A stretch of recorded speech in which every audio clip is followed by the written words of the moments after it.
"You're wasting your time with that," the instructor said. He held up the old leather-bound field manual between two fingers, the way you might hold something you found at the bottom of a donation box. "This is 1953 thinking. Nobody fights like this anymore." The room nodded.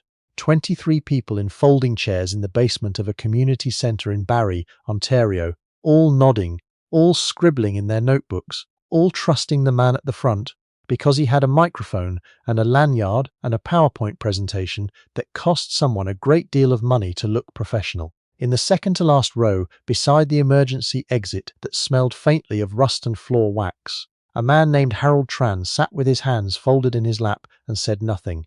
He had been saying nothing for 47 minutes. If you believe that the people who have actually lived through the worst moments history has to offer deserve to be heard, not just thanked at November ceremonies and forgotten by December, I want you to comment the word remember right now, because what happened next in that community centre basement is the kind of thing that stays with you, the kind of thing you tell your kids about, the kind of thing that makes you drive home a little slower thinking. Harold Tran was 73 years old. He did not look it, and he did not look it.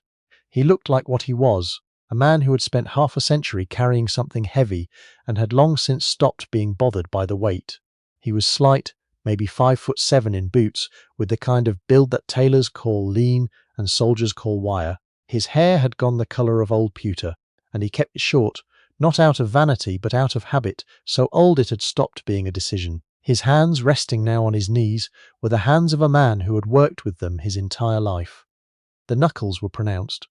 There were 2 fingers on his left hand that had healed slightly wrong after something that had happened on a night he did not discuss.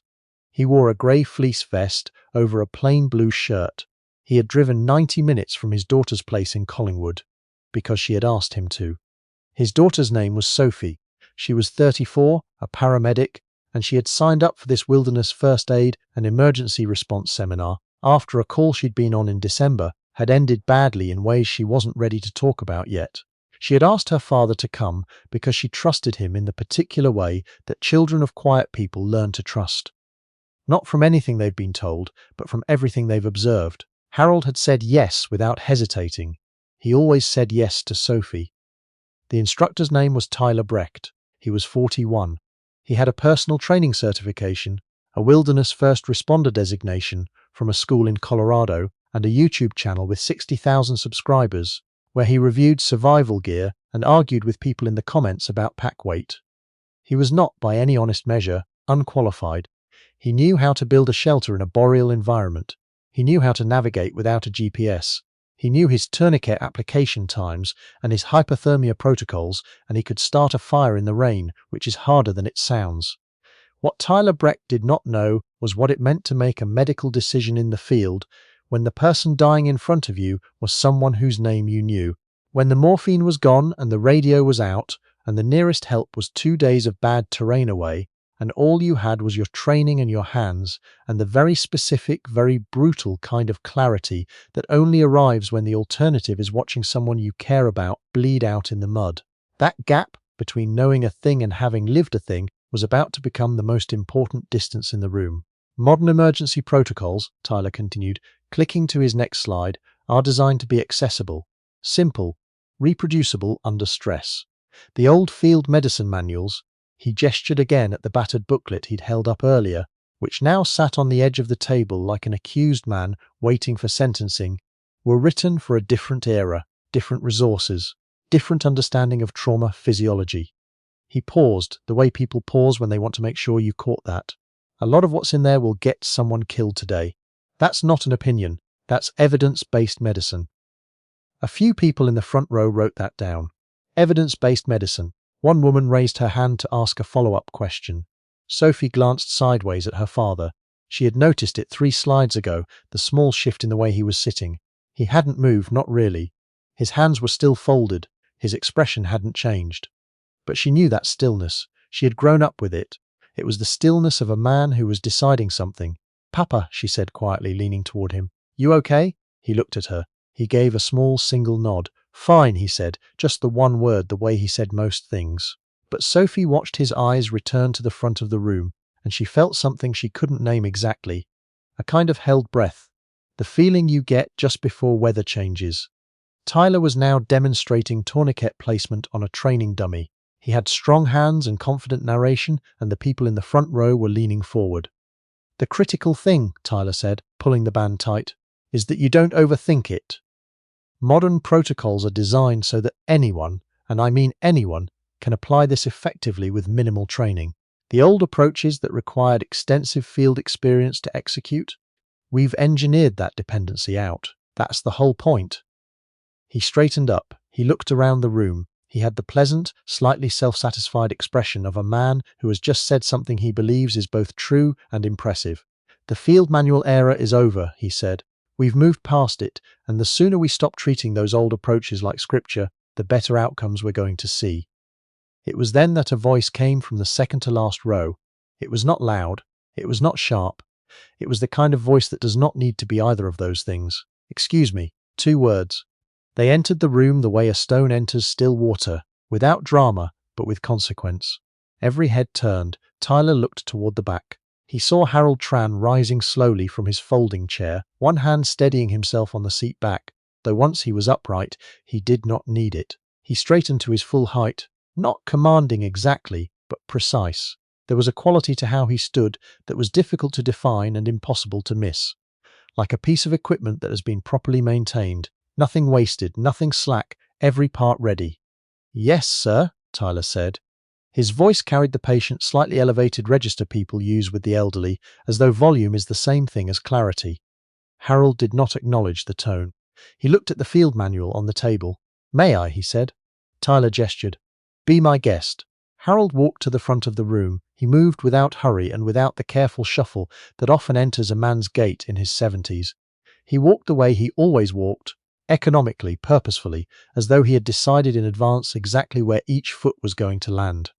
He picked up the field manual. He didn't open it immediately. He held it for a moment in both hands. And if you were watching closely, Sophie was watching closely, you would have seen something happen in his face. Not nostalgia exactly, more like the expression of a man who picks up a letter he wrote a long time ago and finds that the words still mean what they were meant to mean. He looked at Tyler. "You said the old approaches required extensive field experience to execute." "That's correct," Tyler said. "That's not a flaw," Harold said. "That's the point." Tyler's expression shifted. It was subtle, a small recalibration, the professional face reasserting itself over whatever the first honest reaction had been. "I understand the perspective," he said carefully, "but from an accessibility standpoint, a 22-year-old corporal," Harold said, "with 6 weeks of medical training and no supplies except what he was carrying, kept a man alive for 11 hours in the Panjwai district with techniques that are not in your current protocol." The room went quiet. "That corporal," Harold continued, "was using a variation of the field pressure management approach described in that manual. He held it up, not dramatically, just plainly, which you just told this room is 1953 thinking." Tyler opened his mouth, closed it.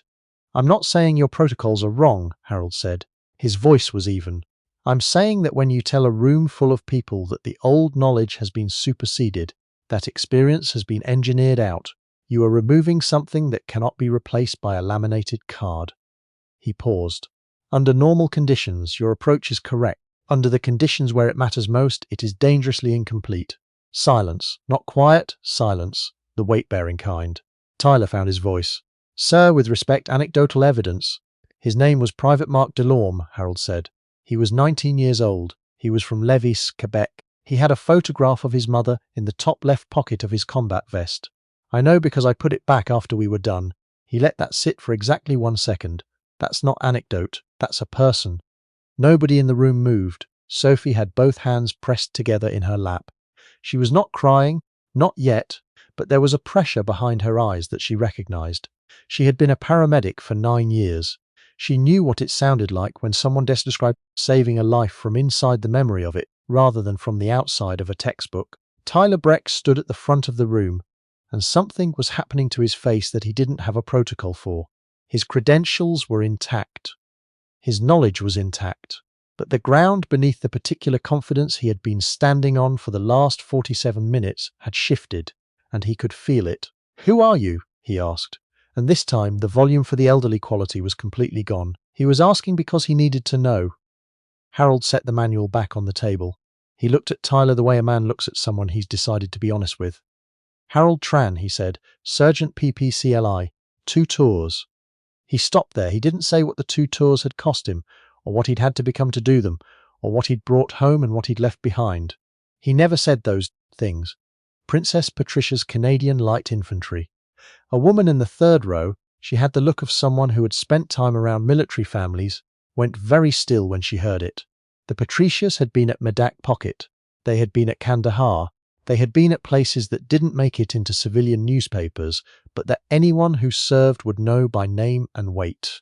A young man near the center of the room, early 30s, with the particular posture of someone who had recently left a structured environment, leaned forward. His name was James Boucher, though no one in the room except Harold would have known why that name connected to anything important. He was a former CF medical technician, 3 years removed from his last deployment. He had been sitting in this seminar because his reserve unit had required it. He had been half listening, the way you half listen to things you already know from a source you've already outgrown.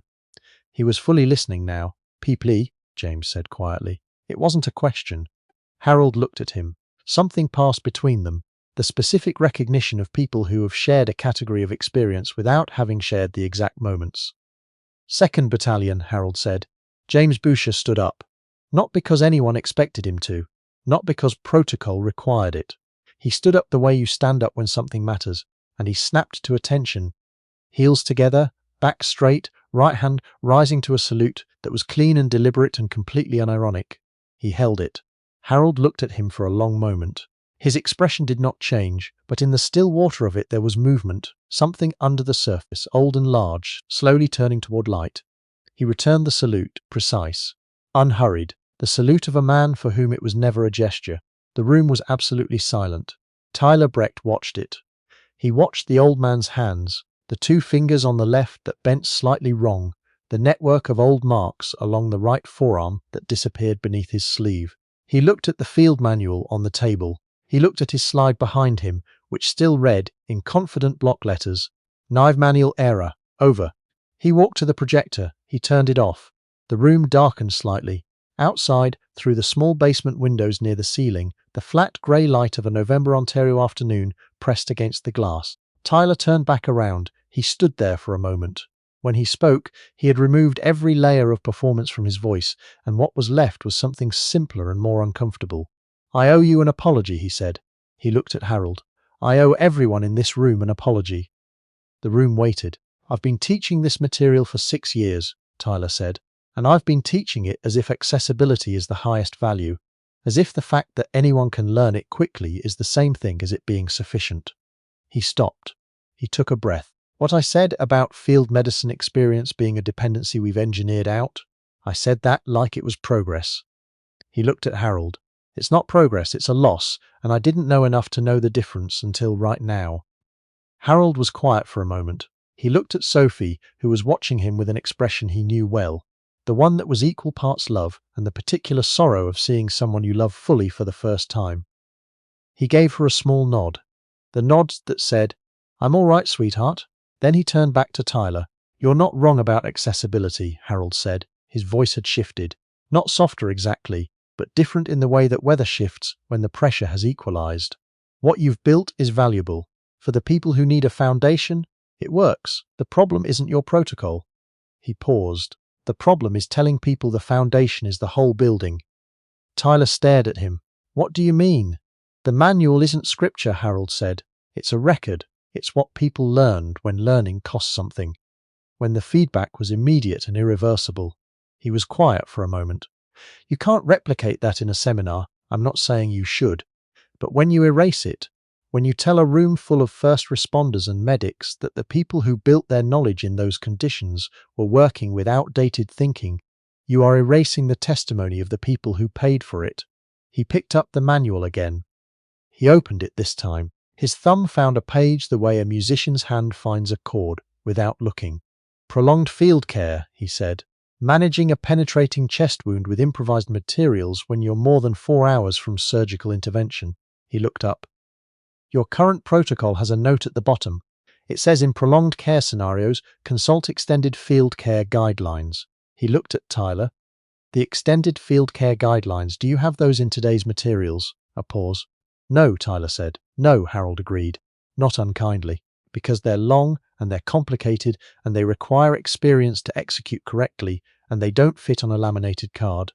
But they are the difference, in a specific category of scenario, between someone surviving and someone not surviving. He closed the manual gently. Private Delorme survived, because a 22-year-old corporal had read past the laminated card. The silence that followed was the kind that has earned itself. Then Sophie did something that surprised her. She stood up. She wasn't the first. James Boucher was already standing, had been since the salute.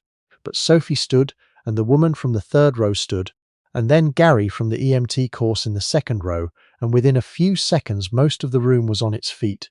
And it was not applause exactly, not at first, more like the physical expression of something that needed to go somewhere. Harold stood at the front of the room, the manual in his hands, and he did not take a bow.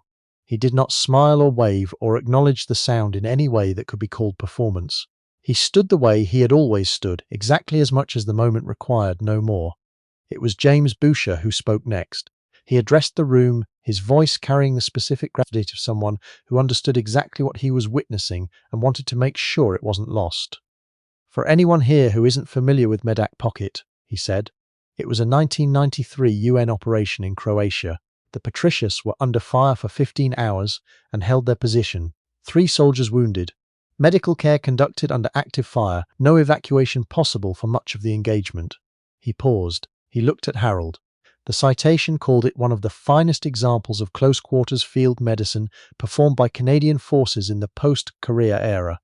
Harold said nothing. He simply looked at the middle distance with the expression of a man revisiting a room he has not opened in a long time. Sophie was crying. She wasn't trying to stop it. She was thinking about the call in December, the one she hadn't been ready to talk about yet, and she was thinking about her father, who had never once described what he'd seen or done, and she was understanding for the first time that this wasn't because he didn't trust her. It was because some knowledge lives in the body and the hands and the particular decisions made in the dark, and words are not always the right container for it. She went to him. She put her arms around him from the side, pressing her face against his shoulder. He put one arm around her. He patted her hand once, twice, the way he always had. Tyler Breck did something then that surprised even himself. He picked up the field manual, the one Harold had set back on the table, and he held it the way you hold something you've just been informed is worth considerably more than you priced it. I'd like to ask you something, he said to Harold, and I want you to know that you've earned the right to say no.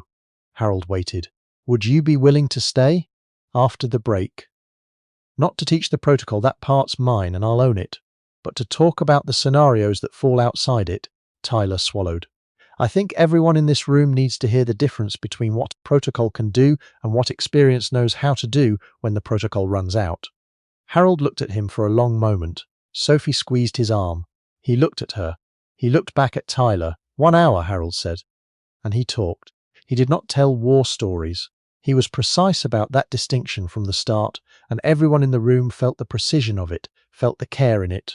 He talked about the knowledge, the specific, embodied, irreplaceable knowledge that accumulates when a person has been in situations where the wrong answer isn't a bad grade, but a body bag. He talked about pressure and time, and the difference between what the textbook describes as blood loss and what blood loss actually looks like when it's happening to someone who is looking at you and trusting you. He talked about improvisation, not as creativity, but as necessity, the specific discipline of using what you have because there is nothing else. A decompression needle made from a field dressing wrapper, a chest seal applied with the packaging from a ration kit, a splint fashioned from a tent pole and a boot lace, held for 6 hours by a man who couldn't feel his hands anymore because it was February in the Balkans, and the heating had stopped working 2 days before anyone admitted it. He talked about Mark Delorme. He didn't narrate the whole thing. He gave them the edges of it, the patrol, the IED, the distance to any kind of help. He described the field manual open in one hand and Mark's chest in the other, and the particular quality of the decision that had to be made in the space between the two.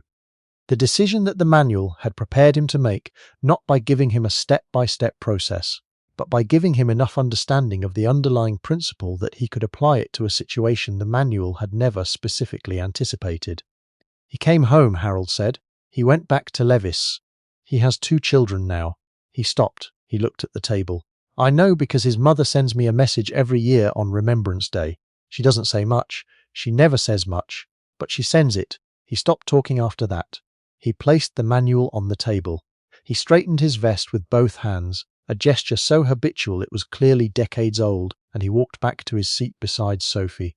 Nobody moved for a full minute. The room had become something it hadn't started out. It had started as a basement, as folding chairs and fluorescent lighting, and a seminar that cost $95 to attend. It had become, for the duration of that hour on a grey Saturday in November, a kind of record, a living document of the distance between knowing something and having staked your life on it. James Boucher was the first to move. He walked to where Harold sat and extended his hand. Harold took it. They held the grip for a moment that had nothing to do with shaking.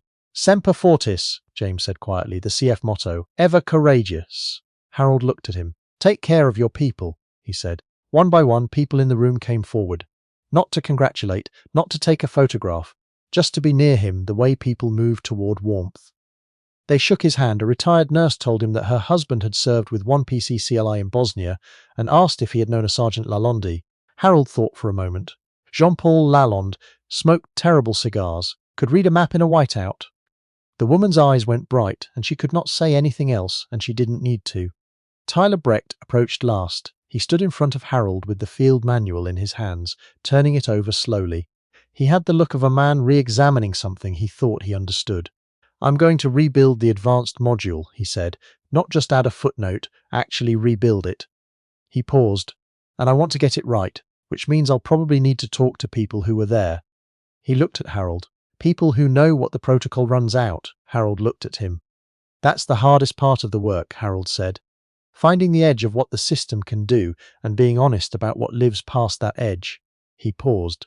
Most people never look for it because looking for it means admitting the system isn't enough. Tyler nodded. He held out the manual. Harold shook his head. Keep it, he said. Read past the laminated card, all of it, even the parts that seem like they don't apply anymore. He held Tyler's gaze. Especially those parts. Tyler took the manual back. He held it like it had changed weight. I've been in this field for 6 years, he said, and I've been teaching people that experience has been engineered out. He stopped. I didn't know what I was taking away. You didn't know, Harold said. His voice was even, without judgment. Now you do. He paused. That's worth more than never having said it. Sophie drove home with her father that evening, the headlights cutting through the dark stretch of the 400 north of Barrie. They didn't talk for a long time. They didn't need to. The silence between them was the old kind, the familiar kind, the kind that had been there for 30 years and had never once meant anything was wrong. After a while, Sophie said, You never told me about Marc Delorme. No, her father said. Will you? He was quiet for a moment. He looked out the passenger window at the dark tree line moving past in the dark. Someday, he said, when I figure out how. Sophie nodded. She kept her eyes on the road. I didn't know, she said finally. I mean, I knew, but I didn't know. I know, he said. They drove another 20 minutes in silence before Harold spoke again. You're a good medic, he said. It was simple. He said it the way he said everything important, without preamble, without build-up, just the thing itself. Sophie's throat tightened.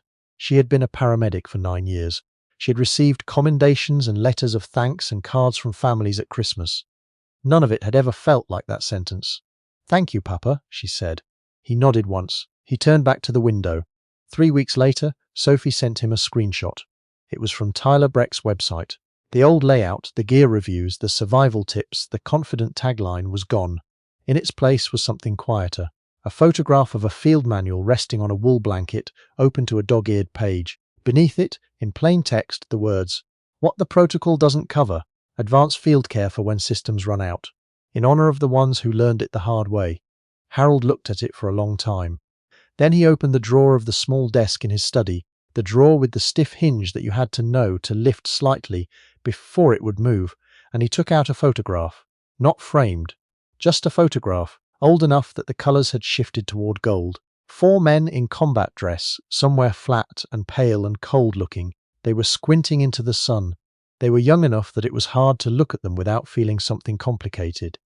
He set it on the desk, he looked at it. Then he put it back in the drawer. He lifted slightly on the hinge as he closed it. The way you do with things that require a specific kind of care. Some things do not go on walls. Some things you carry on the inside, where they stay sharp and exact and always present, because that is what they deserve, and because you have never once, in all the years since, been willing to let them be anything less than that.